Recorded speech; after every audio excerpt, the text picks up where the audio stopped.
Good evening, and welcome to the Council Advisory Committee CAC meeting of the 10th of July 2023. The meeting is being live streamed on the Town of Kentville YouTube channel.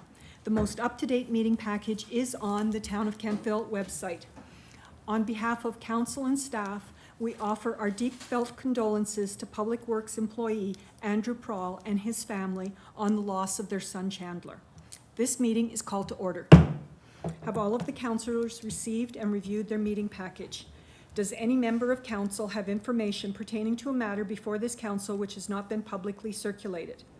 As the CAC, we will vote as a committee to either send business forward to the council meeting for ratification, return to staff for further information or review, or defeat the recommendation. I will remind members of council that we should continue to be mindful of our decision-making wheel to make balanced and respectful decisions while adhering to our code of conduct. The council will be voting electronically on all motions except administrative, which will be by show of hands. Are there any conflict of interest issues that council should be aware of before the meeting commences? Councillor Zabian. Yes, for me, item 8A. Thank you very much. I will ask you to recuse yourself from your chair and stay in the audience and then return upon completion. Thank you. And the chair notes that we do have quorum this evening. We have been provided with a proposed agenda. Are there any further additions or deletions to the agenda, CAO? No, Mayor's note, we're not. Okay, thank you. Council? All right, if I could have a motion to adopt the agenda as circulated. Councillor Huntley for the motion and Councillor York for the second. Thank you. All those in favor? Those opposed? The motion is carried. Thank you very much. You have been provided with the minutes of the June 12th, 2023 CAC meeting distributed for your approval. If there are no changes, the minutes are approved as distributed. If there are changes, the recording secretary will annotate the minutes in red, and the annotated minutes will be added to the electronic meeting file as approved. Any changes? None? All right, we're cooking with gas. And this evening, we're very pleased to have a presentation on the Kentville Perpetual Investment Fund by our investment advisor, Chris McRae. Chris, the floor is yours. And we would ask that you do speak into the mic, and if you put your voice up a little, the folks behind you can hear you as well. All right, let me know if I can or can't be heard then, please. Thank you. Well, thank you for having me on the agenda this evening. I was asked to just offer a short, high-level review of the Perpetual Fund. And really the name says a lot, the Special Perpetual Reserve Fund. A little bit of the background for those that are unaware. This was from the sale of the Kentville Electric Commission in 1998, and the proceeds at that time were $13.3 million. Since that date and that investment, and based on the annual withdrawals, since 2000, the total withdrawals are $15,138,000. So quite an extraordinary amount for the initial investment. So it really shows that even in the name of the Perpetual Reserve Fund, it's fulfilled its goal. A little bit about how it works. So we'll start with the investment committee. There's 7 people on the committee, 8 including myself. People from the community, I would describe them as caring, having diverse experiences, financially minded, and engaged. Always good back and forth from my perspective around the investments, looking at the decisions as to what we own, why we continue to own it, proposals for new investments, and so forth. And that leads me to, so this is a monthly discussion that's had. The committee meets monthly. So we'll talk about the fund, of course, and related issues, but it's all stemming around our investment policy statement.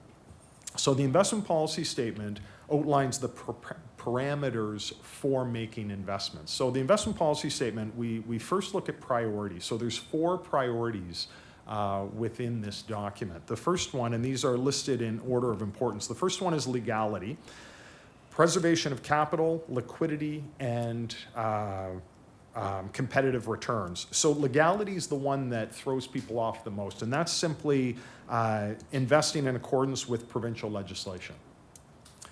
Second, preservation of capital. When we look at what we're really trying to do, it's preserve what we've got first and foremost, as opposed to taking on excessive risk to make it grow. If you look at that back and forth, those competing goals. Save what you've got, make it grow, taking risk. Then we've got liquidity. So we do want to provide an income to the town each year.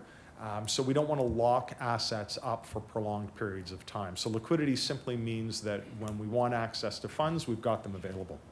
And then lastly, competitive returns. We're always making a comparison to what's available in the market, what we can get elsewhere, and making those comparisons. So really, that's in a nutshell what we do on a monthly basis at the investment committee meetings. Are there any questions? Maybe that was a little too quick. Yeah, nothing. Boy, I couldn't have done that good of a job. All right, Councillor Maxwell. Thank you. I'm just wondering, what was the Kentville Electric Commission sold for in '98? Was it 13.3 million? Is that what it was? Or? I'm going to say I believe those were the proceeds, but I would defer to anybody here that would know whether I can stand corrected. Okay. And what do we sit at now? Sir, were you going to interrupt Dan with the correct All number? I was going to say is actually it would have been sold for more than the 13. That was the net after the sale. So that's what got deposited after all the expenses were wound up. And again, not at that point in time involved in it. That's what I understand.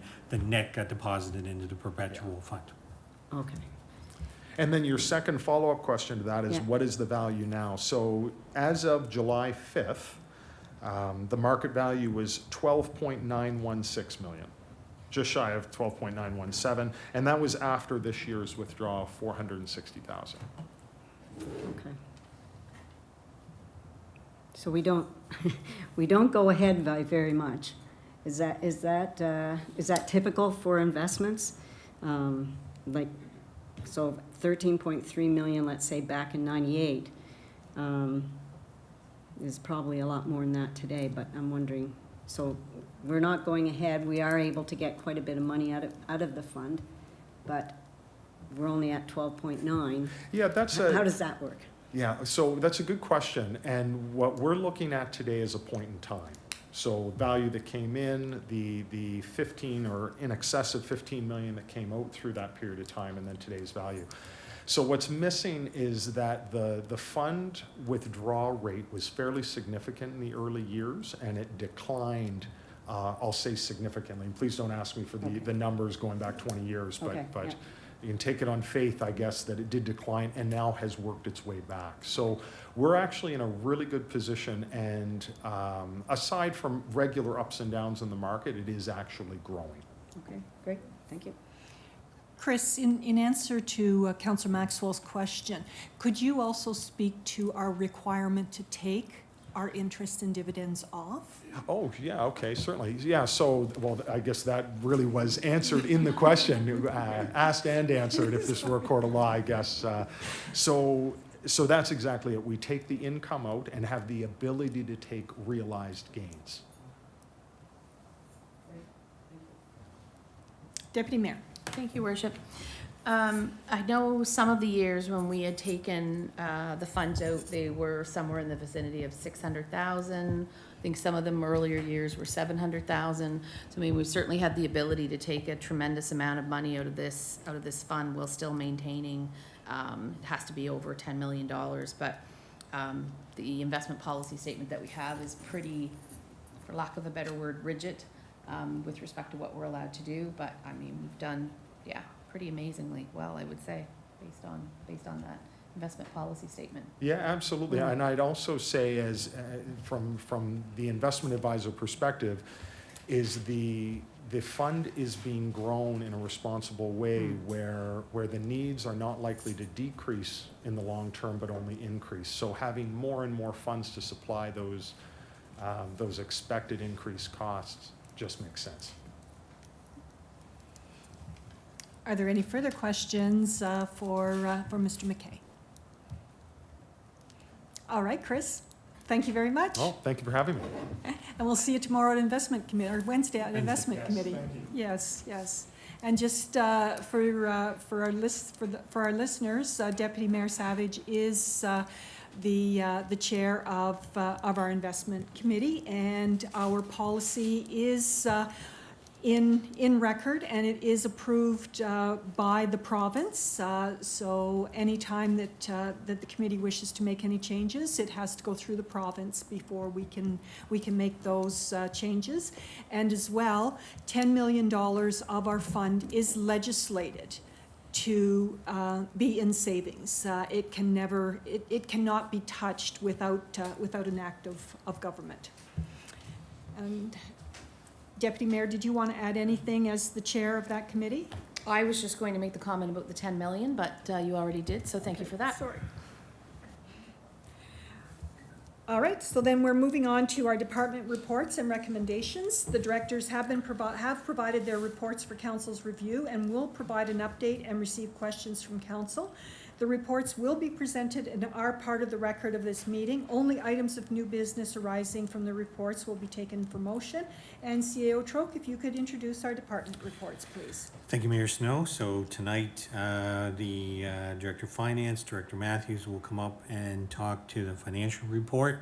If you'd like to come on up. The other piece I'd like to say for council and folks, I know you know this time of year, the number of hours that our folks in our finance shop are putting in are and they're in high demand. So I want to thank them, and particularly I want to thank you, Wanda, and I want to thank Robin for all of the hours you've been putting in, but the entire team has been doing a great job with year end, and we're making a lot of changes, but those changes are pieces that the entire team is actively involved in, and it's great to see. So I just want to say thank you. Just trying to get that right height now that we Thank you. Thank you very much. And good evening, everyone. I will go through a few highlights of the report. As our CIO indicated, the auditor is here. It is that time of year. He was here the end of June, is scheduled to be back this week. And we do plan on bringing forward full audited statements to Audit Committee and Council by the end of the month. We also heard mention of Robin, who is our accountant, and she is retiring soon. We are doing interviews and are feeling optimistic that we'll have a replacement before she leaves.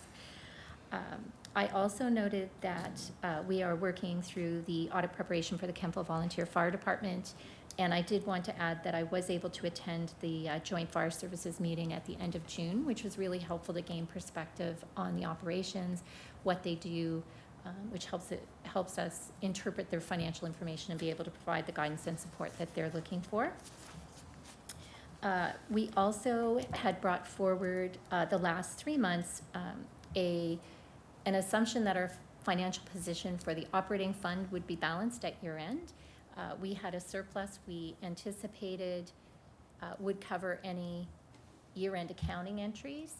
And it did within $7,000, so we're feeling quite confident that based on where we are in the audit process, we shouldn't see any changes from that.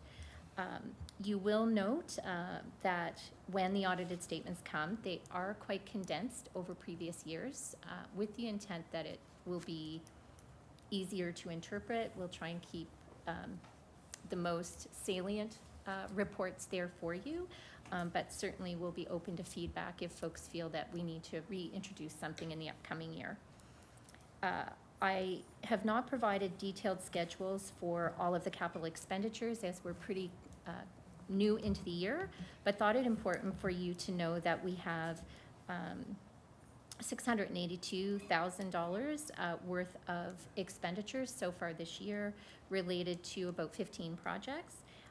And that's about 10% of budget. 11 of those projects are carried forward from last year. And as we start to spend more of those funds, which generally happens over the summer months, we will report more details on a project-by-project basis. I've also included a statement of operations for the month of June, or for the period ended June, my apologies. Certainly when looking at the end of June, we are pretty new into the year. There's not a lot of new information that would suggest that we're not going to meet our budget target. You will note, though, as I've identified within the revenue and expenditure areas one item that was budgeted for at an amount of $3,313, different than what we had in the budget. So very minor, but that would be the only area of forecast change that we'd see at this point. The financial statements themselves, in looking the annual budget compared to where we are year-to-date for quarter one, it's really important for us to think about what we anticipated our expenditures to be and also what we spent last year, because last year is a good predictor for the future as well. So what I've tried to do in the report that's before you is to take kind of our spending pattern for last year compared to our spending pattern for this year to see if there was any anomalies that might cause concern or areas we needed to adjust our forecast by. What I've identified in my summary notes to you are areas where we're off 10% plus or minus. Most of those are all timing differences, just when invoices came in this year versus last year. So no areas of concern there other than that I identified. Our patterns are off a little bit, but it's all timing related, not a worry about overexpending or underexpending at this point in time. That is what I'd wanted to highlight, but I'm open to questions if people have them related to the report or the statement of operations for quarter one. All right, thank you very much, Director. Are there any questions with regards to this new format and the data that it contains for the Director? You've dazzled us. Thank you very much. All right, our next report is with regards to planning and development, and Kirsten Duncan will present this report. Thank you. Good evening, Council and Mayor. Tonight, I have my report for July 2023 in front of me. We have issued 17 development permits in the month of June, although my report accidentally says April, sorry about that, with a total building valuation of $563,792. And the activity and development report is attached to the planning and development report. In addition, we have received 3 new subdivision files for approvals this month. The town is partnering with Black Women in Excellence in the portal to give an entrepreneurship program for Black youth, which started last week. This is a 8-week workshop that is free to participants and is running out of the Kentville Recreation Center. The Kentville historic video that we've been talking about for a little while is just about ready for public release. They're tweaking a few minor things in editing and should have the final version released by mid-July, so keep your eyes open for that. In addition to some of the changes that we've been making to our planning documents over the last little bit, there will be some MPS amendments that will be coming forward over the next few months. These are required by the province as the province sets out minimum planning standards within the MGA for the town's planning documents, and we need to acknowledge them. So there are 2 areas in which our current MPS that needs to be amended, and that is to do with engaging with abutting municipalities, and then language to connect our MPS to our public participation policy, which council has adopted. So staff will be working on this file in the coming months, starting with a public information meeting and then going through the proper process. A couple events that we'd like to highlight for council is the Mural Festival is returning to downtown this weekend. So hopefully you guys will be able to get out and about and see some of those wonderful works of art. There is a full schedule of events and a map showing the existing and the new mural sites on the KBC website and on the Facebook event page. In addition to the Mural Festival, I'd also like to highlight this summer, I'm sure our Recreation Director will also talk about it, but the Canada Cup Mountain Bike Nationals is happening July 20th to the 23rd. And then we have some more events that are picking back up in the fall again. Some other things that staff have been doing this past month is we had our public hearing for the McDougall Heights rezoning at the Fire Hall on June 21st. It was well attended. And then we had our subdivision bylaw amendment public hearing as well on the 20th. And then had our special council meeting, of course, following that. Those are just a few things that I wanted to highlight in our planning and development report this month. That's our Excellent, report. thank you very much. Council, are there any questions for Kirsten? Dazzling, thank you.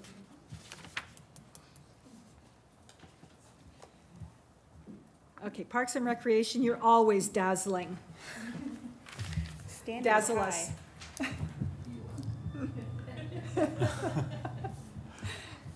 Good evening, Council. I too have a few things I just want to highlight on the agenda. We're doing a lot, as you can tell by the report, around housing and homelessness. First off is the Housing Accelerator Fund, which I've talked about here before, and you will be hearing more about it later on in the agenda. But just so you know, the portal is now open, meaning that we can start our application process. It's only open for a certain amount of time. So staff are continuing to work collaboratively to prepare and finalize the application submission. And when I say collaboratively, I mean there are organizations in the province that are working to help municipalities become successful, and then also other municipalities in Atlantic Canada are actually collaborating to figure out how to best access the funding. The innovation grant, we submitted a grant application to the Municipal Innovation Program for Municipal Affairs. We'll be able to hear that, I would say, in the next 4 weeks if we were successful on that or not. And again, that will support funding of our of the town of Kentville's housing action plan. Community Cooling and Warming Center, just so you know, this is something that's popped up again, and we should be able to get a policy within the next couple of weeks that we can implement over the summer months. If there are needs to cool folks in our community down. I just want to add to this that the expansion of that conversation, so we'll have the physical center of the cooling center, which will be in partnership with some of our community organizations located in the lower recreation center. But we're also talking about, in general, if we're looking at an equitable community and decentralizing that model, how can we actually cool down our whole community? And so this will be linked to climate change, tree canopies, all of these different things. So start small, grow large. Under community partnerships, just to note that staff attended the KPS, Kentville Police Service Human Trafficking Awareness Information Session. We're bringing that information back to our department to have conversations around how this information is relevant as we look at preparing for a more resilient community.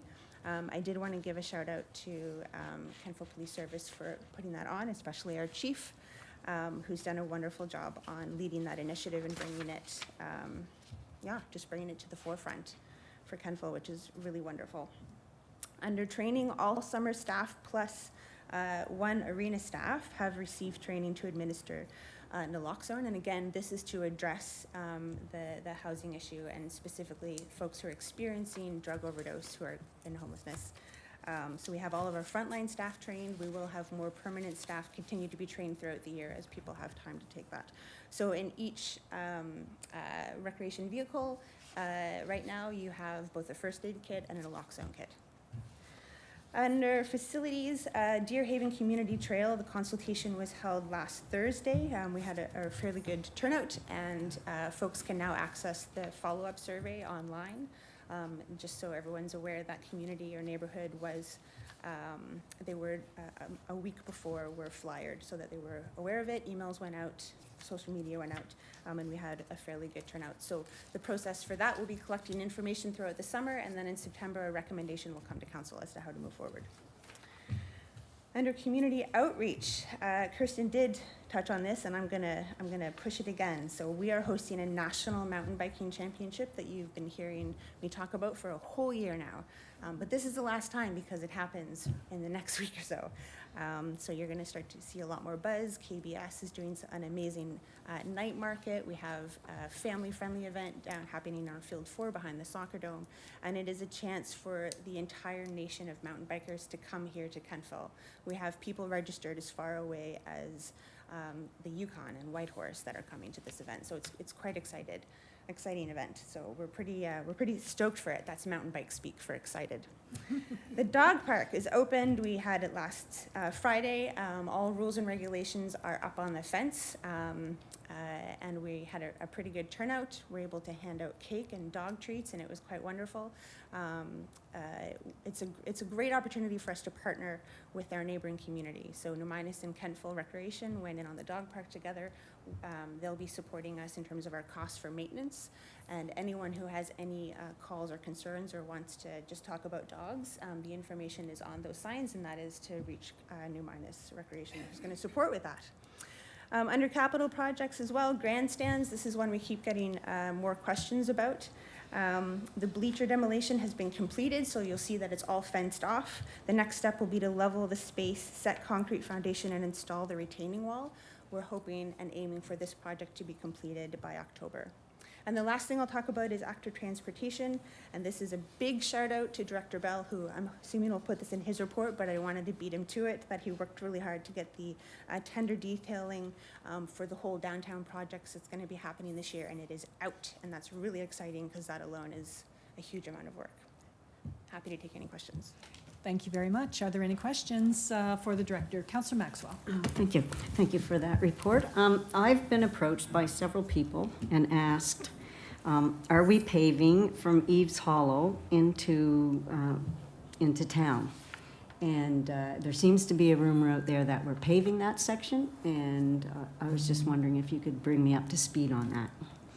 So that would be a very expensive project that you would have seen in the capital. That's what I thought.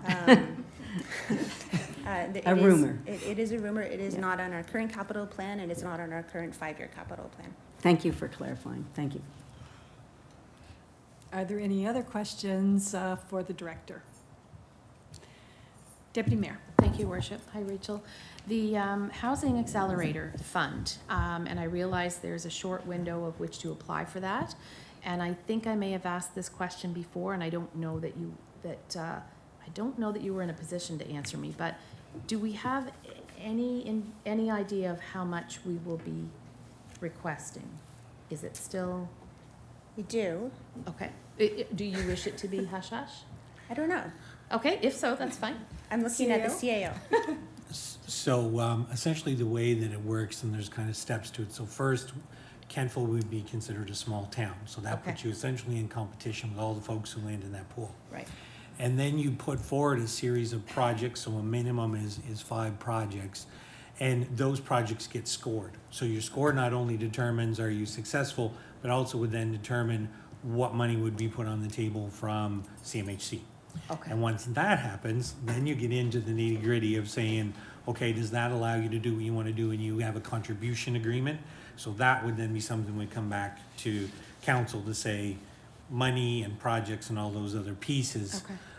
But there's layers to get to the actual final number, Okay. and we can't know for sure until you know how you stack up against the competition and how well those things you put forward score point-wise against the criteria. I understand. Okay, thank you. I was just going to say a lot. Okay, use her answer. Are there any other questions for the director? Councillor York. Thank you. And I apologize if you said it, Director Bedingfield, but when would we be able to expect to see that heat map or like the cooling map? Is that something that would be like a physical thing so we could kind of plan and see where the, forgive the phrase, the hot spots in town might be? Given that obviously we're at the front of the summer months, but we went through a drought that was extremely hot, and it puts people who are precariously housed or unhoused in worse positions. Yeah, I appreciate that question. We're looking into how to gather that data. There's actually apps out there.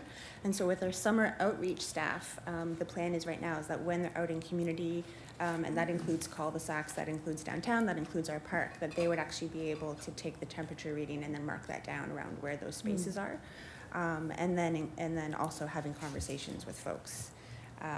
So there's the actual readings, and then there's talking with folks in various situations around what that looks like. So the hope is that there is like a data-driven document that then we're able to use to apply for things like whether it's more trees or a strategic plan, whatever that looks like.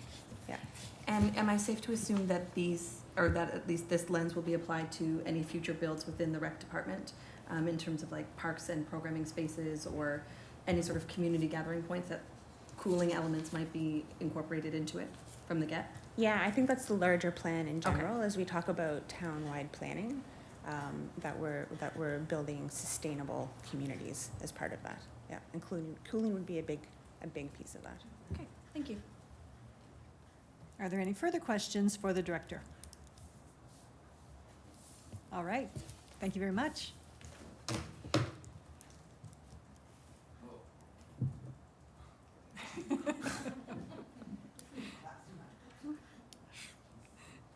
Chief, the podium's yours.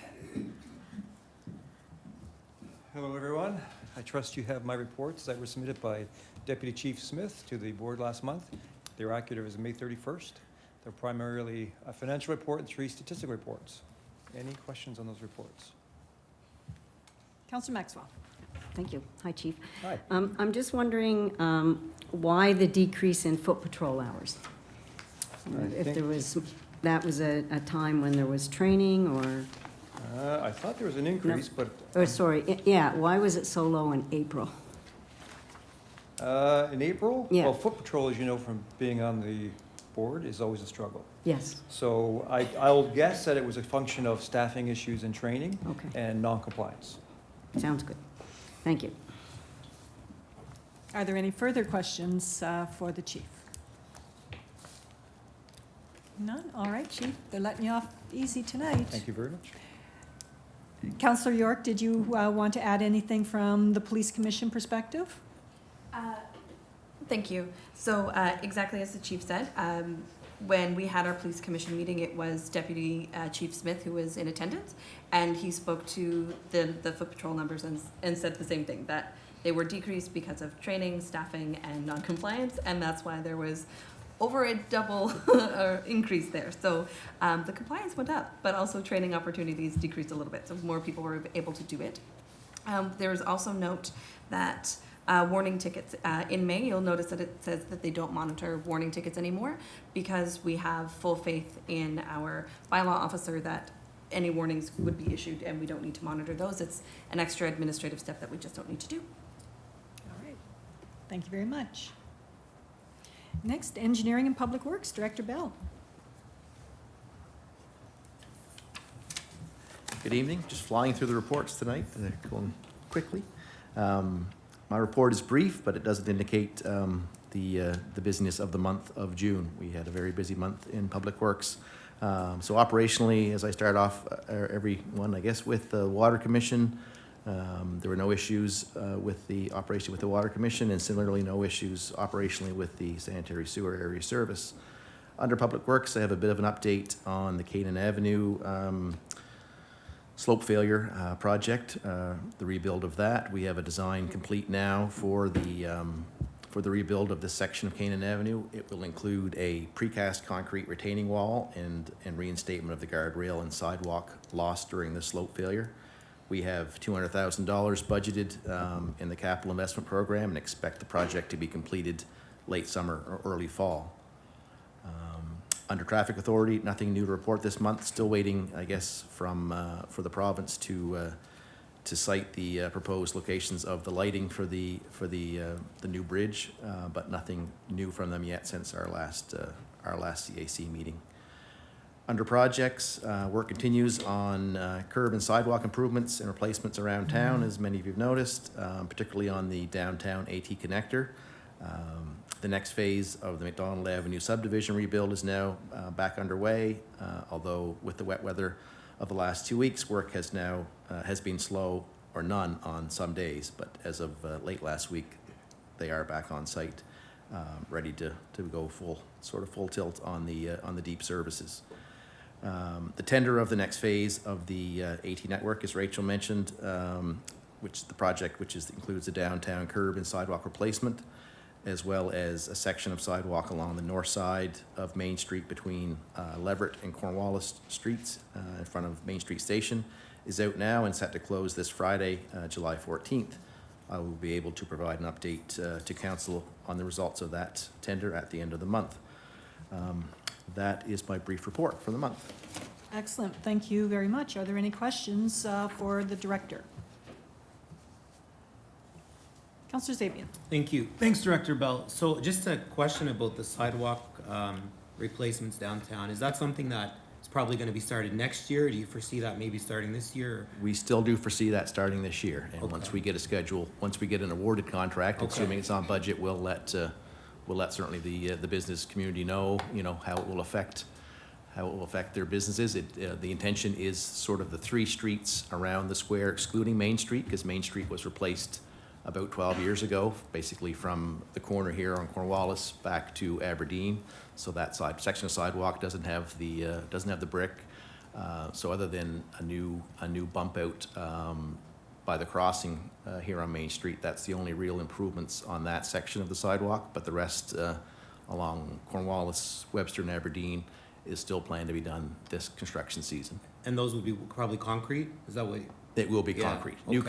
curb and new sidewalk. Okay. Along, right to the store, essentially to the storefronts as close as we can get, Okay. depending on the individual buildings. Some have, foundations that we have to saw cut close to the building, but we'll certainly work with the owners to try to keep everybody, Okay. open for business as much as possible. Okay, and is there an estimated completion time on the active transportation route? I know they work on it a little bit and then you don't see them there, and is Yeah, that? it's Yeah. been a lot of weather dependent stuff Mhm. because you can't, of course, pour concrete, but the part they're working on now is the section that we call the downtown connector Mhm. from Justice Way to through to Webster Street and out to the trail by River Street. So they were back today pouring a section on Station Lane by EHS, so that they have a few more sections there, and they have to work sort of section to section and open up driveways. One would be, next to Kings Riverside, but the next big portion will be this section of Station Lane between White's building on the corner of Aberdeen and Station, all the way back to Cornwallis by the Heritage building. So that's the next big section to finish. Okay. And then they'll be working on Webster Street along the arena with the delineators that will be going there to create that bike lane. So you'll see a lot of it come together in the next month or so here, Okay. and it should be fully operational by early September. Okay. That portion. One more quick question. I've heard from a few people downtown that there's a drawing or some kind of sketch of this wellness or rest station. Sorry, not wellness, rest station that are going to go in kind of by the Heritage Center there, where that washroom facility is going to be, and bike shelter, bike rest station, or is there anything that's been prepared? Because I haven't seen those myself, and it'd be nice to see what they're going to look like and what the costs are. It hasn't gone out to tender with the AT project because it's a different type of work that Okay. will be done by a different contractor. But I see it as a design-build project. We have a concept that was done internally with myself and mostly with Kirsten. Mhm. It includes a single washroom with a change table and whatnot, and a bike rack, sort of all under one roof. But it's not a comfort center. It's Mhm. simply a downtown washroom and change facility, and then a bike shelter. So the bike shelter portion is open air, we'll say, Okay. under a roof. But there are some concept drawings, but nothing to the design stage, or really it's meant to go out as in an RFP Okay. to builders to come up with a suitable design. So that could be for next us. year before that's even. It's Yeah. going out. Ideally we like to see that go to tender or to RFP, I guess in this case, rather than tender, because it's a design build. See that go out still this month in July. So Okay. yep, Thank that's the you. intention. You're welcome. Councillor Gerard. Thank you, Worship. Director Bell, just, and I meant to ask you about this a bunch of times, but the catch basins coming down Park. Yep. From west to east, a lot of them seem to be failing. There's, I don't want to say caving in, but the actual grate has Lower than the gutter. sunk on quite a few of them, and I think probably bikes it would be, or anyone driving that close, is there, number one, a reason that all of them, or not all of them, but a lot of them seem to be, is it just age? And is that something that's in the budget to remedy? They seem to be in that same sort of section, like you say, so they're all a similar age. I know which ones for the most part, you're referring to. A lot of those had galvanized, we'll say grade rings, or basically culvert pipe as their final grade adjuster. And those have, with the salt and the water and the time, have deteriorated, so the frames are dropping down sort of below the level surface of the gutter. They're not in the capital investment program, but we always try to pick the worst ones, of course, and work on under operating and maintenance. And we do have a few certainly in mind this year to do, but I certainly know which ones you're referring to. And there's no quick, and I say No quick fix. You but- gotta cut the curb essentially and But there's no cap that you can put to raise that up and.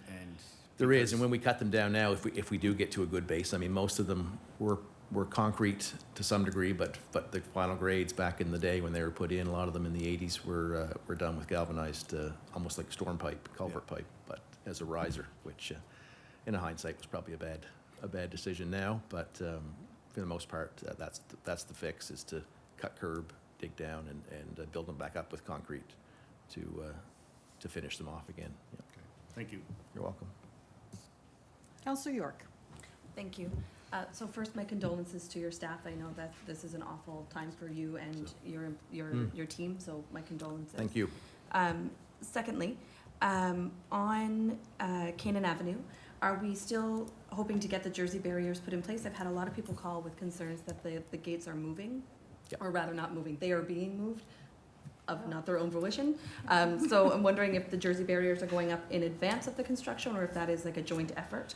And then secondly, because of the traffic being diverted, I've also heard a lot more complaints about the state of Elm Avenue, and wondering where that's going to fall in a paving timeline. Right, so Elm Sorry. comes up later this evening. I'll answer that question first. I Great. guess that was the end of your two-part question. So we'll discuss Elm later as a recommendation Okay. this evening. But with the more permanent barriers, I originally asked to have them put in a few weeks ago, I guess now, and with the contractor that's going to be doing the work, ideally, once we get a fixed price from them, they're working on the last of the budgeting for that now, or the quote, I should say. They will be securing the site with concrete barriers to, because it will be an even more open excavation while they're on site doing the work.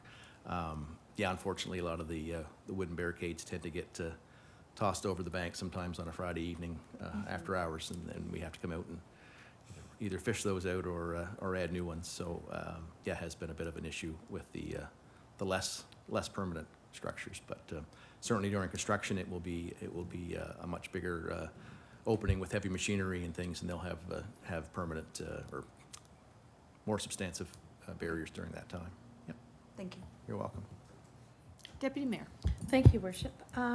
Director Bell, I sit on Kentville Business Committee as ex officio, and one of the questions that came up, and it's to Councillor Zabian's question, was around the sidewalks and when those would commence around the businesses so that they can give them some ample warning Yep. and do it through social media. So I'm just curious, and I suspect it probably is, but is it within your purview that you will advise them accordingly, or Well- someone, or somehow? Absolutely, we will through Lindsay and through the KBC board, we will make sure that they're well aware Okay. of timelines and schedules. Okay. Since hasn't been closed or awarded, Right. we don't Yeah. know a contractor or their schedule. Of But course. once we do, we will make sure they're Okay. fully aware Yeah, that's great. of the intention and the timelines. Okay, thank you. Are there any further questions for the director? All right, Director Bell, thank you very much. We'll Thank you. see you back here in a few minutes. Okay. Next up, CAO, please. Thank you, Mayor Snow. So as you can see, the team is very busy. One of my main goals at this time during the year is make sure I'm not a bottleneck for any of the work that they're trying to get done. So I spend a great deal of my day with folks coming in and saying A, B, C, D, which one of them do we want to do, and we move on. And we're very fortunate here in Kentville to have the hardworking, bright folks that we do who do this kind of work. And so when we talk about the Housing Accelerator Fund, one of the pieces there is this is brand new. So what the rules are, how it's going to work, how we get the information to fill in these templates. So we've been grabbing information and sources. I've been making a lot of calls to folks. So this is really about, as a team, we populate it and then we meet here regularly to go through kind of what this is going to look like. The Joint Regional Transportation Agency, which council appointed me to at our last meeting of council, the first meeting is going to be on July 13th, so I suspect it will be the launch of the work that is going to then influence a request for proposals to go out the door to get some consulting work done.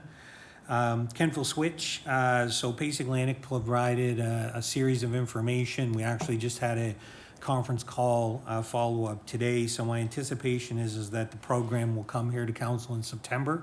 So that would be program funding mechanisms and so on, and then we'll be able to have a deeper dive into that. Had an opportunity to meet with the chair of the REN and CUPE in the last week.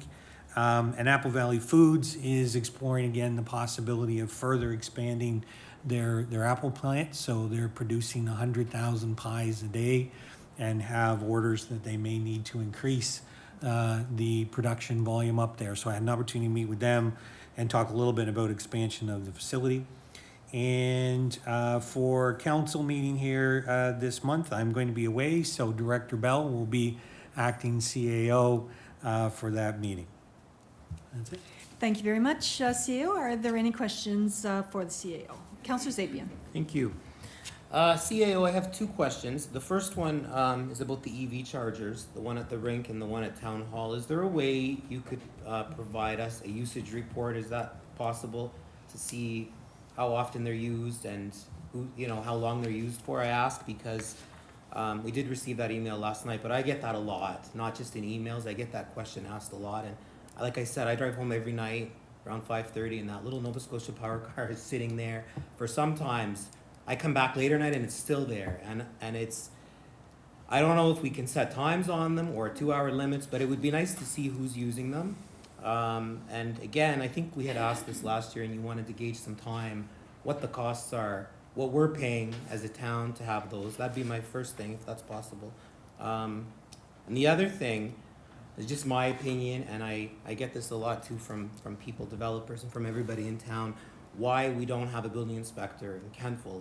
And is it time that we should be looking at having one, again, here in Kentville? I think, and I could be wrong, don't quote me, but I think we pay the county, is it around 40,000, I think, to have their service? I don't know what the number is exactly, but I know just from my own experience, it's such a long process because it's almost like a two-step. And I don't know if it does put off developers sometimes, and it may be time to look into that, so thank you. Thank you, Councillor. Appreciate both the questions. So the EV charger, so the one here, obviously, we don't have up and running yet because there is a change to the power needed in order to get that one up and running. The one at the rink is an older model, and so we basically would have to put a new charger in to be able to charge or to be able to limit the time on it.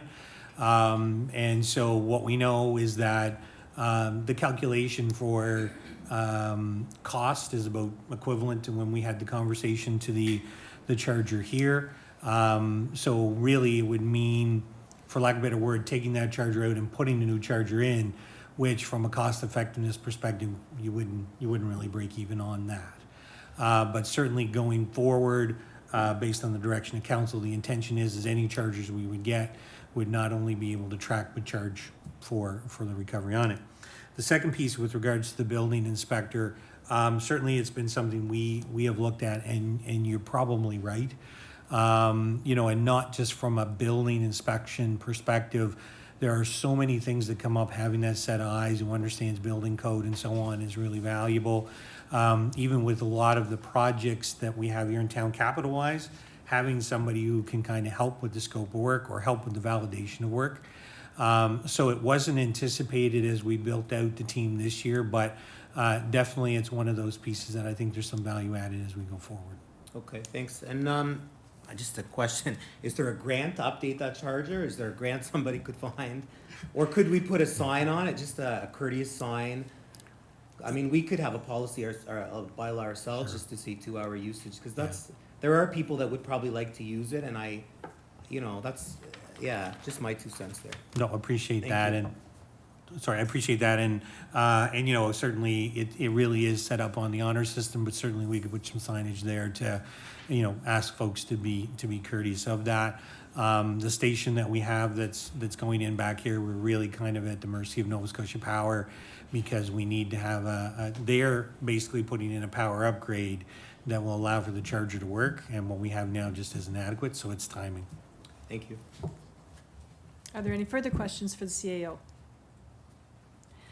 All right, thank you very much. Staff reports have been presented and are now part of the record of this meeting. Staff, for those of you who are not presenting in our business portion, thank you very much for your reports and your attendance.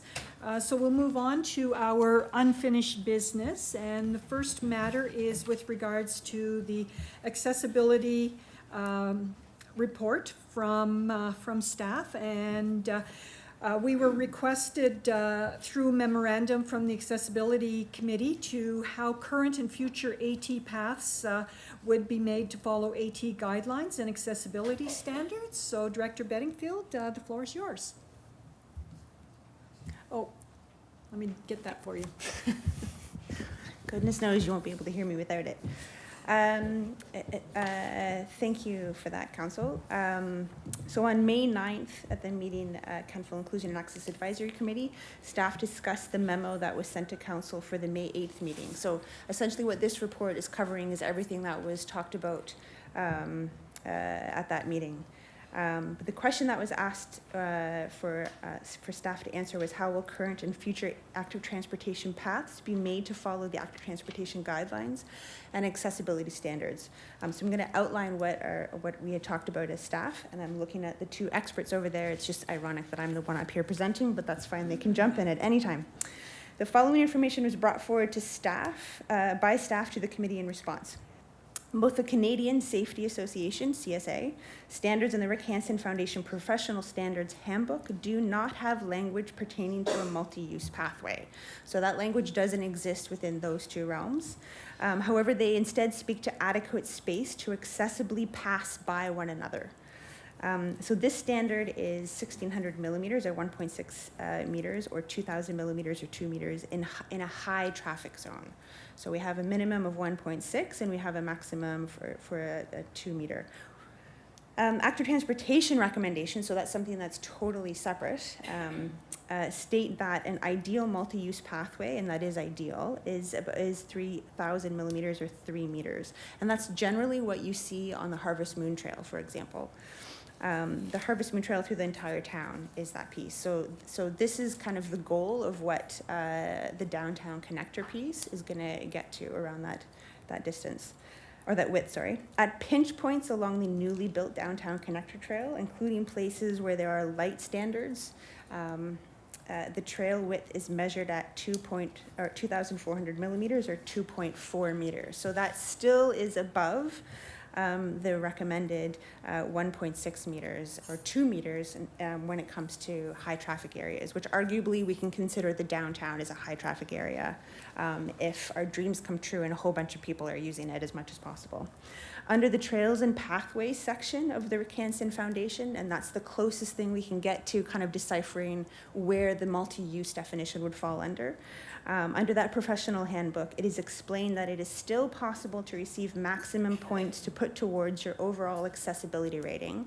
So if you remember, we've talked about this here before, that there is an actual rating system. Kirsten is trained in this, where we're actually able to aim for as many possible accessibility points so that we can deem how accessible our communities, our facilities, our programs, everything is.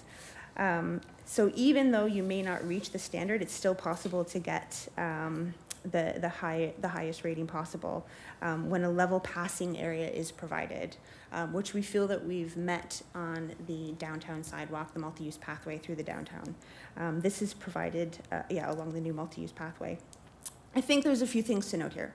So one is that, and I've said here that staff will continue, and we talk about this all the time. We have internal active transportation meetings. How are we ensuring that we're reaching these standards from both accessibility, from a multi-use pathway, like an AT perspective, and all of these different pieces we're constantly taking it into consideration. And we're constantly learning. So that's a bit of an understanding there, that we are taking all of this very seriously. in the Rick Hansen professional handbook, it also says that when you're building things or adjusting things in an already built environment, achieving 80% is going to give you maximum points. It's different when you're building a whole new community or a whole new subdivision and you start from scratch. Then you're able to build out that model of accessibility and inclusion. But when you're going to a place where you're adjusting to make it more usable for people, they say around 80% is the ticket, the key ticket in order to receive maximum points, which we have achieved in this particular space. I'm happy to answer questions or pass them over to those people. All right, thank you very much, Director Bedingfield. Are there any questions for the director? Councillor Gerard. Thank you, Worship. When you were talking about, and actually something happened today that made me think about this.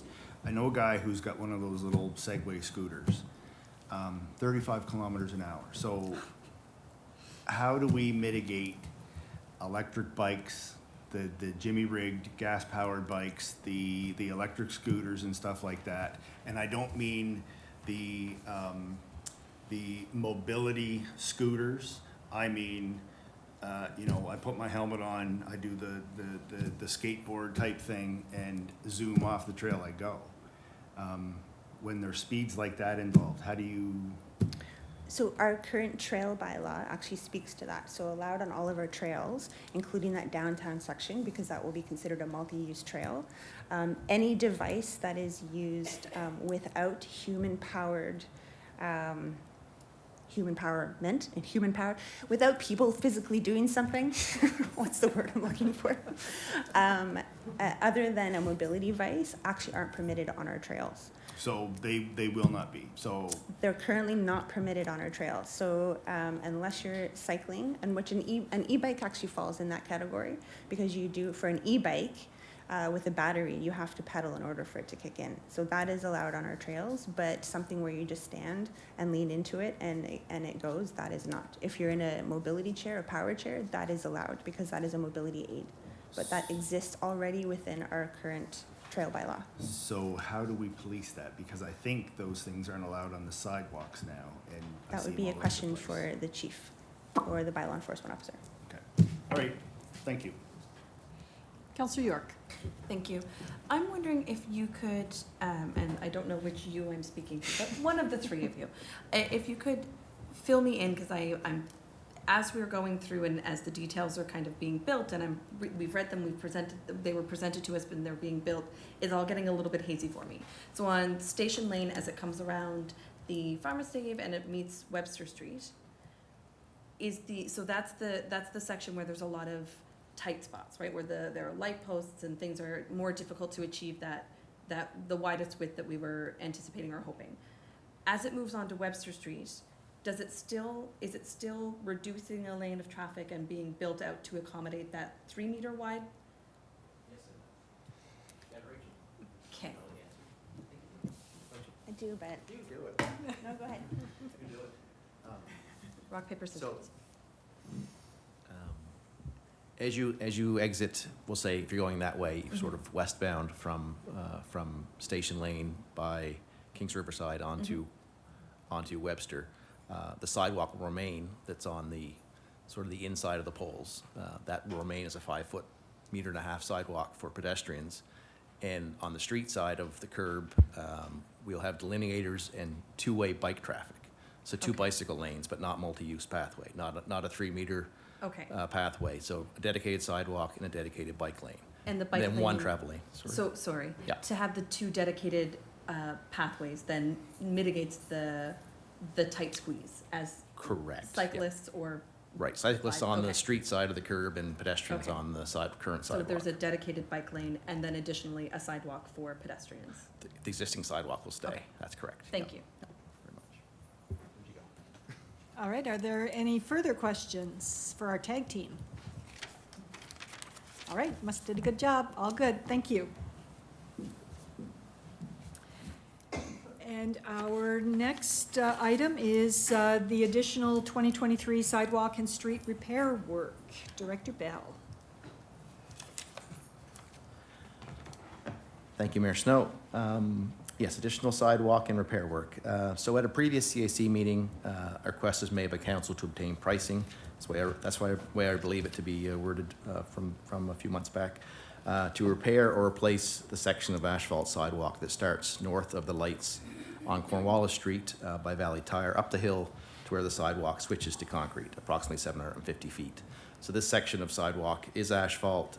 There are a few sections along that 750 feet that have either heaved or failed, or some of it's even just the fact that it's a little narrower than 5 feet, and our sidewalk machine is wider, so the edges can break off, and that just sort of starts the failure.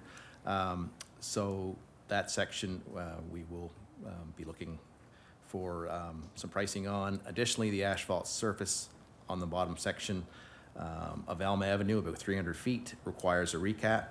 That was brought up earlier this evening. So its degradation has been accelerated by increased traffic due to the closed section of Canaan Avenue. So the cost to repair the damaged sections of sidewalk, which is to cut out and then recap the entire section, and then widen it to 5.5 feet, and recap the entire length with a new asphalt surface, is estimated at $22,000 for Cornwallis Street going up the hill.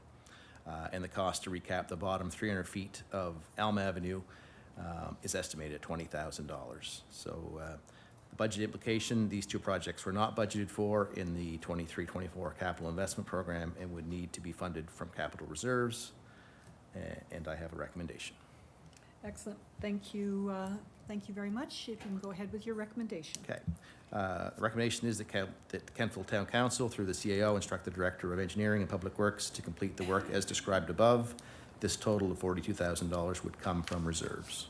Excellent. Thank you very much, Director Bell. And we'll turn that into a motion from CAC with a recommendation to council. So that CAC recommend to council approval of the repair and paving of the Cornwallis Street sidewalk, and further the paving of Elm Street, and further approve the additional cost of $41,000 to the 2023-2024 capital investment plan. If someone could move that, please. Thank you, Deputy Mayor, and Councillor Maxwell for the second. Thank you. It has been moved and seconded that CAC recommend to council approval of the repair and paving of the Cornwallis Street sidewalk, and further the paving of Elm Street, and further approve the additional cost of $42,000 to the 2023-2024 capital investment plan. Is there any discussion on this matter? Deputy Mayor. Through the chair to the CAO. Certainly. What does that allow our reserves to stand at, roughly?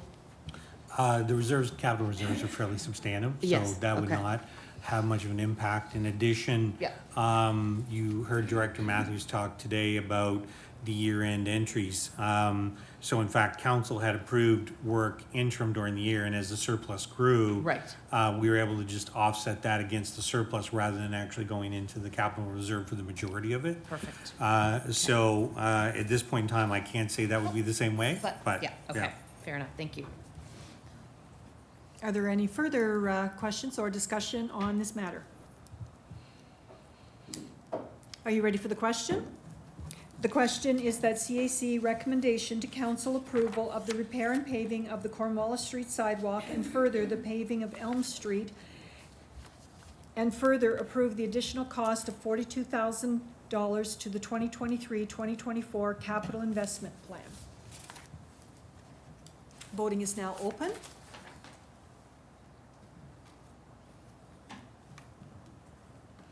Voting is now closed, and the motion is carried. Thank you very much, Director Bell. All right, we have no correspondence for this evening's meeting. However, we'll move into new business, and our first matter for new business is with regards to the Center Square lease agreement.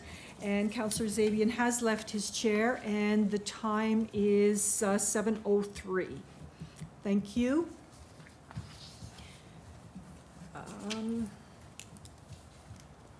Kirsten Duncan will provide us with the update on this one. Kirsten, the floor is yours, please. Thank you, and good evening again, Council and Mayor. Tonight I'm bringing forward a report regarding the Center Square lease agreement and a request for a partial release. To give you a little bit of background, the Center Square lease agreement has been in place with several property owners around the square since 1992. The lease agreement allows for the town to provide central public parking, and it also provides that the town maintains, insures, polices the property. This includes a coordination of snow removal and salting in the winter, provision of lighting, insurance on the property, general upkeep and cleaning, waste management, signage, bylaw enforcement, and policing. So the property owners grant the town the use of the properties for public access at parking at a cost of $1. The agreement is renewed with property owners every 5 years, with the next renewal date due on September 1st, 2025. So in December of last year, 2022, a solicitor working on behalf of one of the property owners, Mike's Clothing Limited, also known as 54 Webster Street and 46 Webster Street, which is one of the many properties that is included within the agreement, requested to the town solicitor that they would like to be partially released from the lease agreement. The solicitor indicated that their client is requesting that the area comprising of 3 parking spaces immediately behind 54 Webster Street be released from the agreement dated August 10th, 2021. The solicitor cited that the property owner would like to utilize this portion of their property for future development and for their tenants of the land. It should be noted that this parking area does not meet the requirement under the land use bylaw as required for parking, as the property owner does not have unobstructed access to a public street as identified in section 421A, which means that they don't have direct access to the street using those parking spaces. So staff have considered the implications of this request and believe that we can mitigate the loss of the accessible parking spaces by relocating them to a more appropriate location within Center Square and improve the spots to ensure they are a minimum of 2.6 meters wide with a proper 2 meter wide access aisle as outlined in the CSA B651 as Director Bedingfield referenced earlier in regards to Rick Hansen guidelines. So it is our recommendation that council approve the request of Mike's Clothing Limited to be released from the Center Square lease agreement for the area identified in Schedule A attached to my report. Thank you very much, Kristen. And our motion would be that CAC recommend approval to council the request from Mike's Clothing Limited to be released from the Center Square lease agreement as per the attached schedule. If someone could move that, please. Councillor Maxwell, thank you. And for a second, Councillor Huntley, thank you. It has been moved and seconded that CAC recommend approval to council the request from Mike's Clothing Limited to be released from the Center Square lease agreement as per the attached schedule. Is there any discussion on this matter? Councillor Girard. Thank you, Worship. And it might be in there and I might not have been paying attention closely. Is it gonna be used for parking, personal parking, or is it going to be built on? At this moment in time, we have the information that it's going to be used for parking, and yeah. And my follow-up question to that would be, because I have one, what do you do with snow? Because you're not allowed to push snow onto town property, and that's just not that it has anything to do with this. I'm genuinely curious. I will do my best to answer it, but it's up to the property owner to make sure that they are disposing of the snow in a proper manner, and then same with the town, that we're also staying to our area of the lease agreement. Yep, no, thank you. Are there any further questions with regards to this matter? Are you ready for the question? The question is that CAC recommend approval to council the request from Mike's Clothing Limited to be released from the Center Square lease agreement as per the attached schedule. Voting is now open.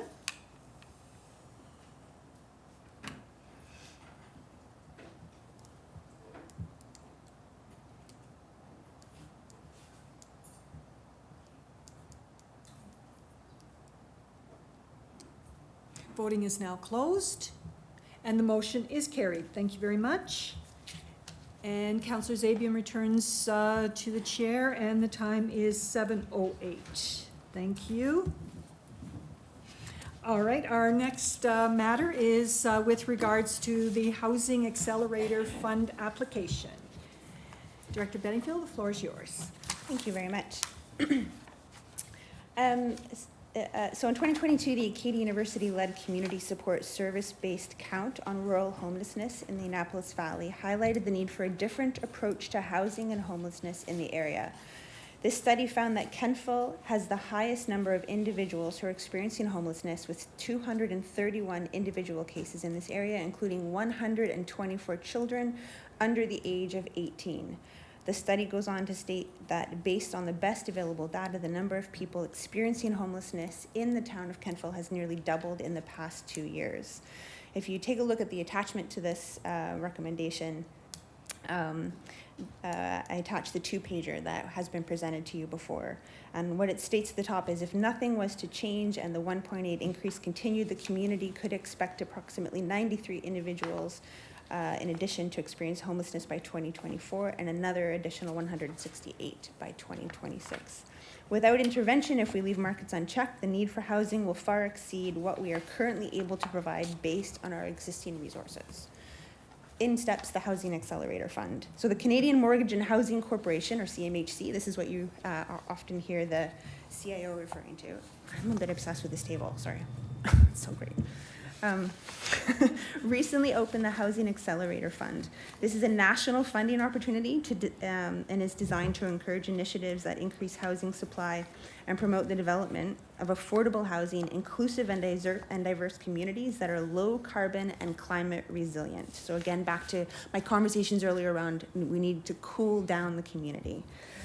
Funding is designed to support the creation and implementation of a housing plan, including items such as affordable housing units, housing-related infrastructure, community-related infrastructure.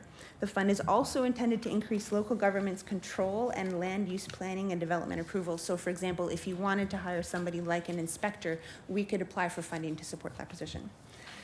So the application process for the Housing Accelerator Fund opened on June 6th, and staff from multiple departments, it is a very collaborative process, have been working to compile the documentation and data required to submit a competitive application. As part of the application, staff are seeking an approved motion acknowledging council support for the application, specifically the Housing Action Plan. So currently there are no policy implications, there's no budget implications. It is important to note, and the CIO touched on this earlier, that if funding is approved or our application is approved, we can expect a contribution agreement negotiated towards the end of 2023, with the final agreement to be signed in early 2024. So this motion to support isn't saying that we're going to give any amount of money towards contribution. It's simply saying you give us permission to be able to move forward in the application process. I have attached the 2-pager here, and if I may, under recommendation, in order to move forward with the application, we're seeking a motion of support. Therefore, I'm recommending that council approve the following motion. That council support the development of a housing action plan for the town of Kentville, and further, that council support the town in applying to the Housing Accelerator Fund grant program to support the development and implementation of Kentville's housing action plan. Thank you very much. And for us, coming from CAC, the motion would be that CAC recommend to council support the development of a housing action plan for the town of Kentville, and further, that CAC recommend approval to council to pursue a funding application for the Housing Accelerator Fund grant program to support the development and implementation of Kentville's action plan. Deputy Mayor, thank you. Seconder? Councillor Maxwell, thank you. It has been moved and seconded that CAC recommend to council support the development of a housing action plan for the town of Kentville, and further, that CAC recommend approval to council to pursue a funding application for Housing Accelerator Fund grant program to support the development and implementation of the Kentville Housing Action Plan. Is there any discussion on this matter? There being no discussion, are you ready for the question? The question is that CAC recommend to council support of the development of a housing action plan for the town of Kentville, and further that CAC recommend approval to council to pursue a funding application for the Housing Accelerator Fund grant program to support the development and implementation of the Kentville Housing Action Plan. Voting is now open.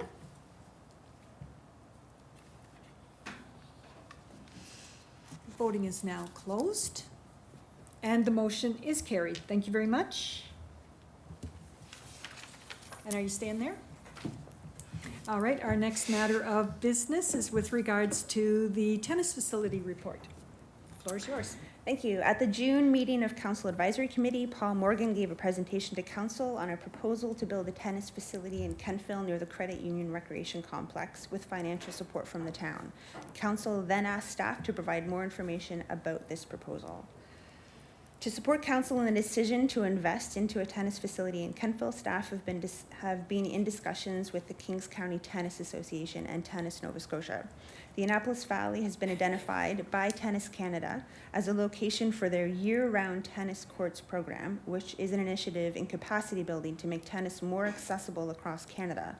This is a joint agreement between Tennis Canada and Rogers, and its goal is to provide year-round tennis for Canadians and help foster increased participation amongst youth with the aim of building 160 year-round courts at up to 30 facilities by 2029. The Kings County Tennis Association spoke to several towns and the municipality of the County of Kings to determine the best location for this facility. It was determined that the town of Kentville would be the most desirable location. Under discussion, further discussions took place with staff and the Kings County Tennis Association regarding possible options for the placement of the facility. The following options were discussed. Number one is the site location across from KCA School. Number two is an extension of the Credit Union soccer facility, combining both facilities together. And number three is the Donald E. Hiltz Connector Road. It was felt that the project timeline wouldn't meet the timeline for the tennis facility, so that one was taken off the table when discussing it with them. The ideal location was identified as option one, which is located across from Kings County Academy. This is an ideal location for the developing program and working with schools to promote physical activity for youth. Staff will continue to work with the Kings County Tennis Association to ensure that there is an operational plan for the facility in place that will support the longevity of the asset. It's important to ensure that this facility is set up for success and it will be able to financially support an aging facility in the future.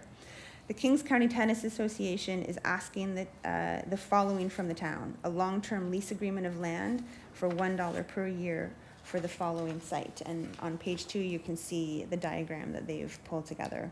It should be acknowledged that a build at the requested site location will have an impact on the trails developed on the property, which were recently developed for the Canada Cup National Championships, along with walking and hiking. This facility would be an asset for physical activity, enhancing recreation opportunities, and sport development for the community of Kentville. The Town of Kentville Parks and Recreation Department has funding available this year to complete a needs assessment for a Parks and Recreation Facility Master Plan. It would be ideal to receive the results from the study to ensure that this facility meets the needs and community prior to a decision being made. Before I get into the recommendation, I want to note that this community is slowly starting to pull in the pickleball community, so that the proposed facility would be both tennis and pickleball. Under recommendation, it is recommended that council direct the CAO to complete a needs assessment for the Parks and Recreation Master Plan, which will include a needs assessment for a tennis facility. So we're essentially asking if you could wait until we have this larger study, which will paint the larger picture of recreation facility needs in our community, and then you're able to make a complete decision with all the information. All right, thank you very much for that report, Director. So based on your recommendation, the motion would be that CAC direct the CAO to complete a needs assessment for the Parks and Recreation Master Plan to include a needs assessment for the tennis facility. Councillor Maxwell, thank you. And a seconder? Councillor York, thank you.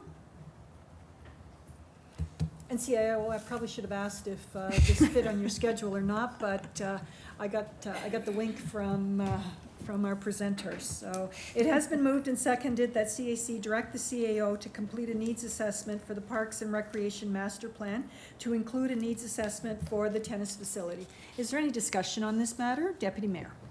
Thank you, Worship, through the chair to the CEO. Sure. The piece of land that they're referring to, how much, and I just can't tell from the diagram, how much land is that, and do we know what it's assessed for? Thank you. So, I don't have the exact measurements. This was one that they came forward as saying, based on their knowledge, would meet the footprint they would need.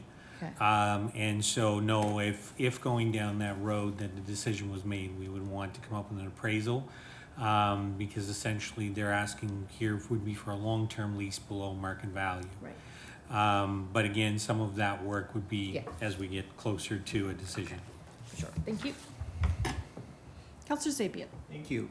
Just wondering if we know I have two questions, what the cost of the study would be, the assessment, and what kind of timeline that looks like to have that completed and.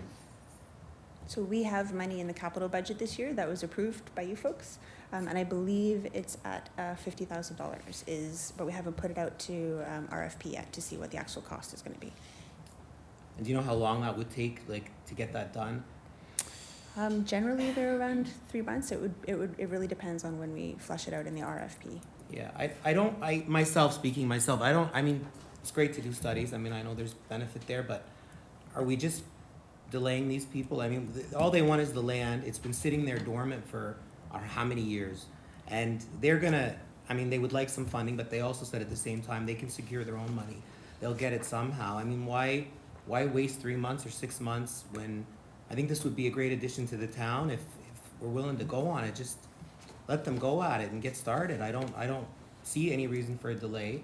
That's just my opinion. You know, I mean,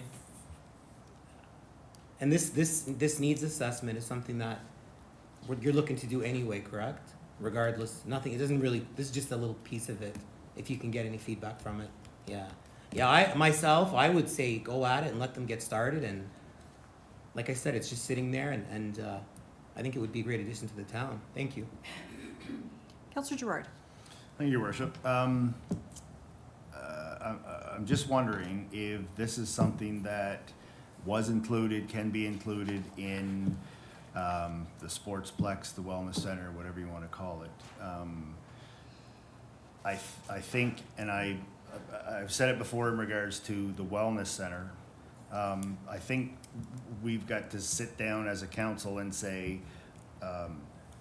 what do we need? What are we prepared to fund? Are we prepared to fund something on our own? This seems to me like the beginnings of people just starting to build small little sports facilities.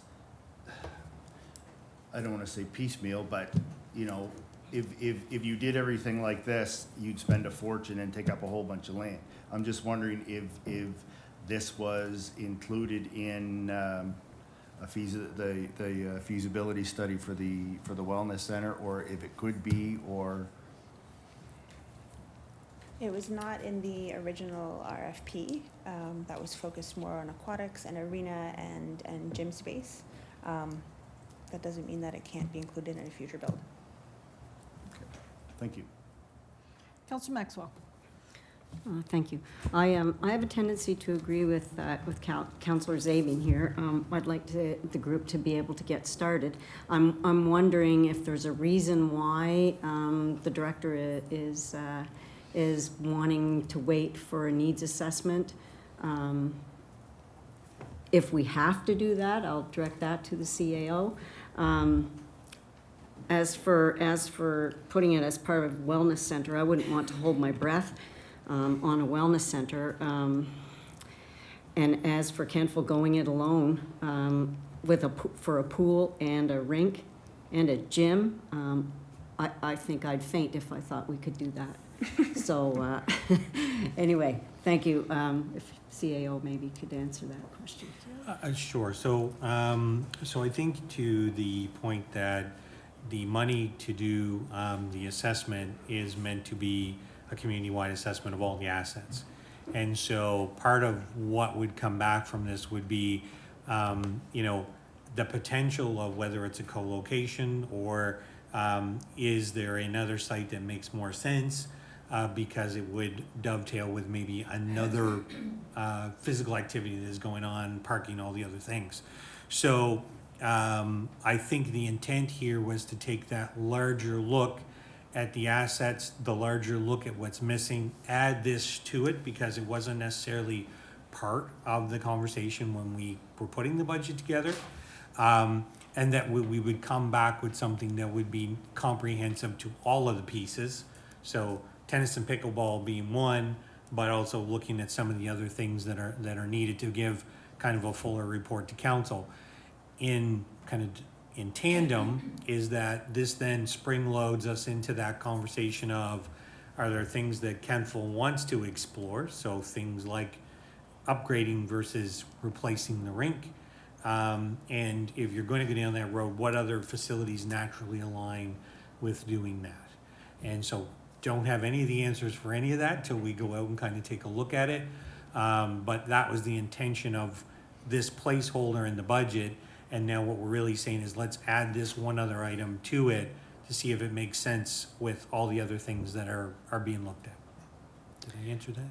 Yeah, no, the only other thing I just wanted to put on the table is that council had asked staff to provide more information about the proposal.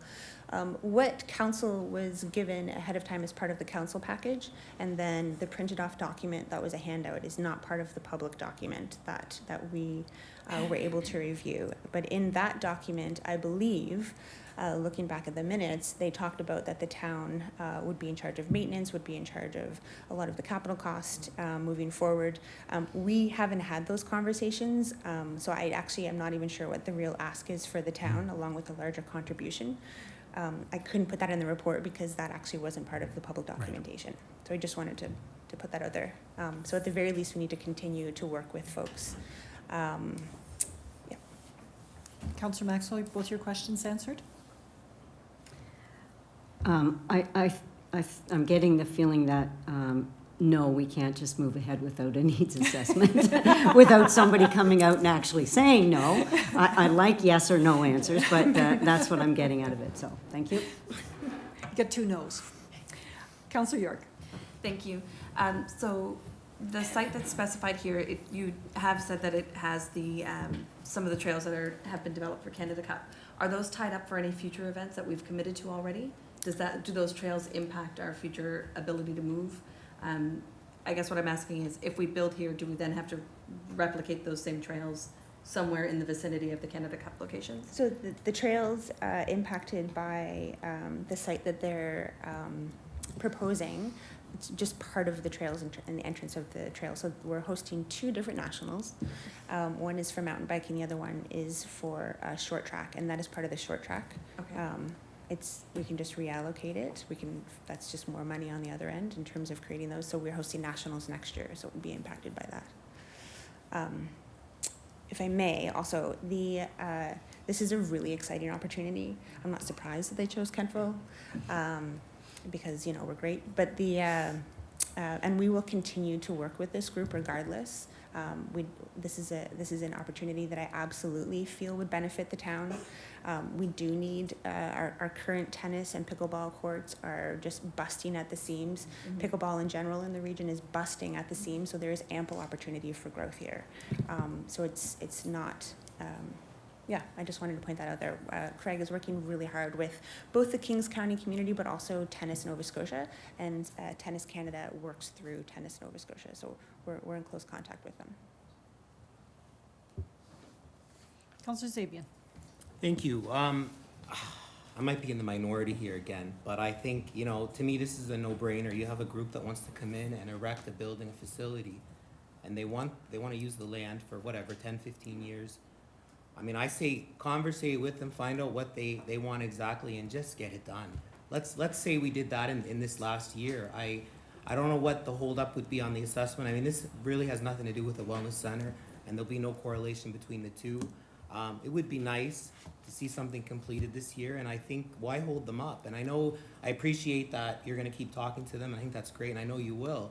But what if another spot comes up? We don't know that, and they could move on that. Why lose an opportunity? When, I mean, essentially, they're the ones who are gonna foot the bill on the build. I mean, they're gonna get their funding and everything. I don't understand what the delay is on that. It's a totally separate, it has nothing to do with our rink. Our rink is I understand we want to assess that and see where we're moving forward, but I'm one of those people, when I see an opportunity, move on it and get it done. Thank you. And I'm speaking to council, by the way, not to you. Council Maxwell. Thank you. I know that we're in close communication with this group.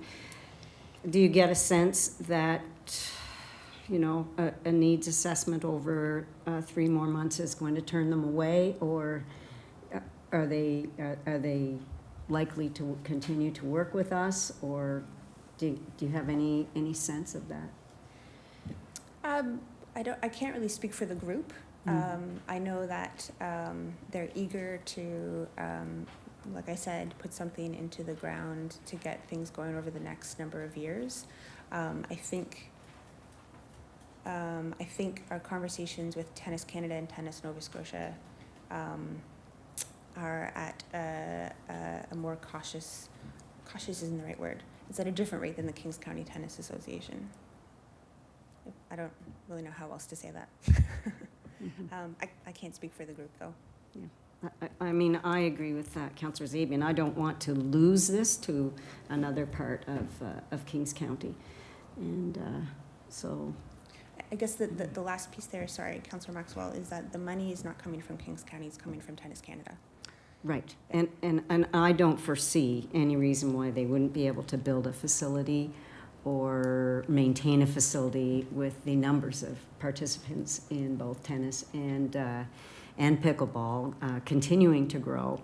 And I'd like to see us move a little quicker on this as well. So it would be a shame to see this go to another location. Thank you. Is there any further discussion on this matter? Are you ready for the question? The question is that CAC direct the CAO to complete a needs assessment for the Parks and Recreation Master Plan to include a needs assessment for a tennis facility. Voting is now open.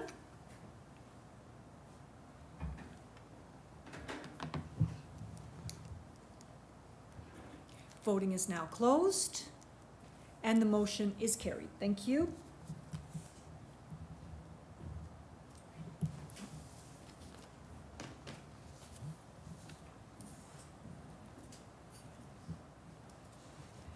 All right, our next matter is with regards to the naming committee member appointments. CAO, did you wish to speak to this? Thank you, Mayor Snow. So this is a follow-up as we coming out a lot of the work that was happening around our accessibility committee and essentially the naming of streets, whether the renaming or the new naming of streets which would come forward. A names list committee was to be established. So in a call out to the community, we looked and asked for individuals who would have experience in the area of history, planning, community development, equity, and diversity. And we had 3 individuals who came forward, so Carolyn Landry, Mike Cameron, and Gerald McPherson. And so as per all our other committees, there's also in this case would be staff support. So from planning, Kirsten Duncan and Jennifer West as the recording secretary. And so I guess there's really 2 parts to this. The first part being is that council would need to have 2 members would be appointed on this committee as per policy statement G57, and council would need to approve the citizen members to form the committee. So really the ask is that CAC forward to council to select 2 councillors to be on this committee and appoint the 3 citizen representatives. Thank you very much, CAO. So the motion that we're looking at is that CAC recommend approval to council the appointment of the following members to the naming committee: Carolyn Landry, Mike Cameron, and Gerald McPherson. Deputy Mayor, thank you. And the seconder, Councillor York, thank you. It has been moved and seconded that CAC recommend approval to council the appointment of the following members to the naming committee: Carolyn Landry, Mike Cameron, and Gerald McPherson. Is there any discussion on this matter? There being no discussion, are you ready for the question? The question is that CAC recommend approval to council the appointment of the following members to the naming committee: Carolyn Landry, Mike Cameron, and Gerald McPherson. Voting is now open.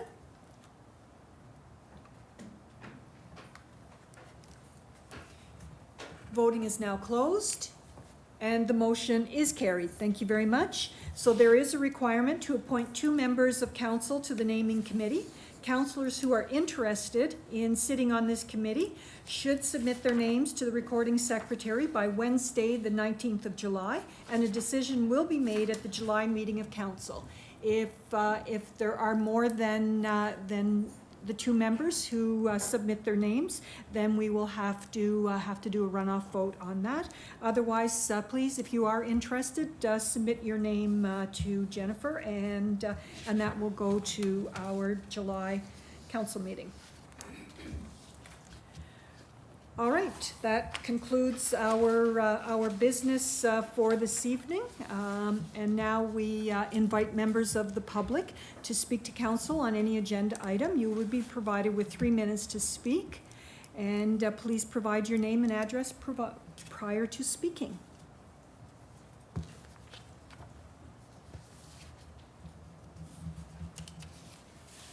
Steele, 29 Alicia Boulevard. I just was tweaked by the conversation on the perpetual fund, and I wanted to share a little bit of information with you since it was fairly close to my heart.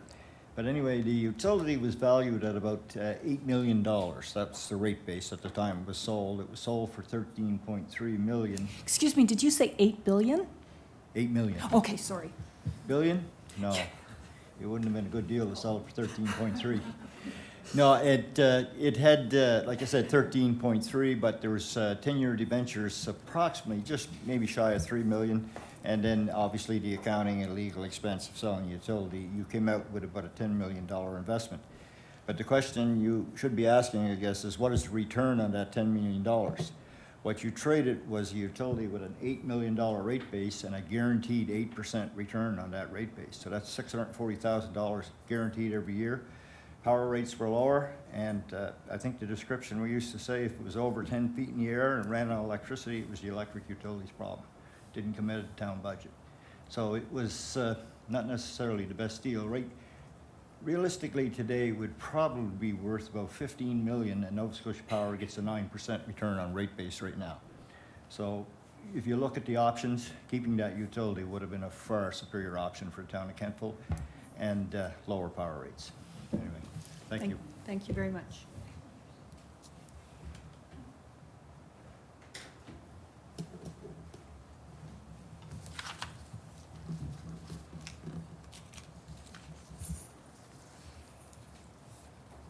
Is that too high for me?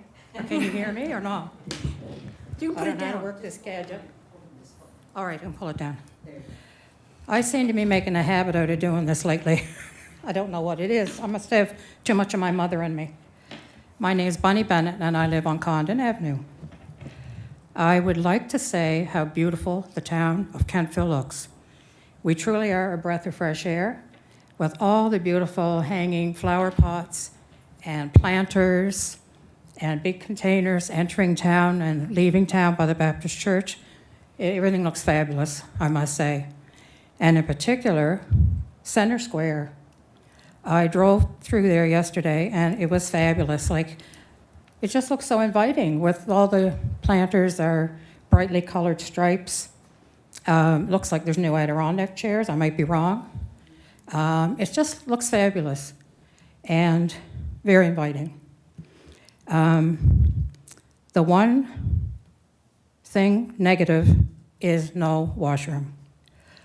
I did have a conversation with Lindsay Young, and she informed me about the public washrooms that are available to the public. Who knew? She shared those with me, there's 5 of them, and assured me that they're going to be working on signage, because if the public doesn't know where they are, how are we going to know? So we start off with the library, which is, when it's open, and includes some evenings we can go there. Then it's Town Hall, which is available till 4:30, but you have to be buzzed in to come up to the 2nd floor. Then there is the King's Courthouse Museum, which is seasonal but open until 4:30. Then we have the building where I used to work, 87 Cornwallis, which was the municipal building and now is provincial law courts. It's open till 4:30. Then we had a surprise place to me, the police station. When you walk in the front door, there's a washroom. So there's not many of them that are open always in the evenings. So thinking in terms of Center Square, there's sometimes events in the evenings and weekends. If I want to use a washroom, I'm going to have to take a beeline over to the police station or check and see if the library is open. Like, we desperately need someplace, if not right in Center Square where everything happens, but very, very close by. So that's what I'm saying about public washrooms. And I hope that they are clearly marked so everyone will know, or signage somewhere. The other thing I'd like to mention is, and I apologize if I'm wrong on this, but I heard nothing about Canada Day in this town. And I was so disappointed. Everyone around us seems to have a celebrate Canada Day. As adults, we should be setting an example for our children. They learn about Canada in school and celebrating Canada Day. I mean, even something as simple as having a big cake in Center Square with flags, maybe Ed Coleman or someone else playing the bagpipes, maybe we could sing "O Canada," order some of those little plastic lapel pins from the federal government, give those out to the children. It might start off small, but it could build if it's advertised. Maybe someone to paint faces with Canada flags for any children that show up. I just was terribly disappointed, and I think that something should be done to correct this. Maybe the Legion would like to get involved, the ones that are still alive and willing to do it, to have a little parade over to Center Square, have some flags there, and show our pride and that Canada is important to Kentville citizens. So I guess that's, in conclusion, that's all I wanted to say. So thanks for your time. Thank you.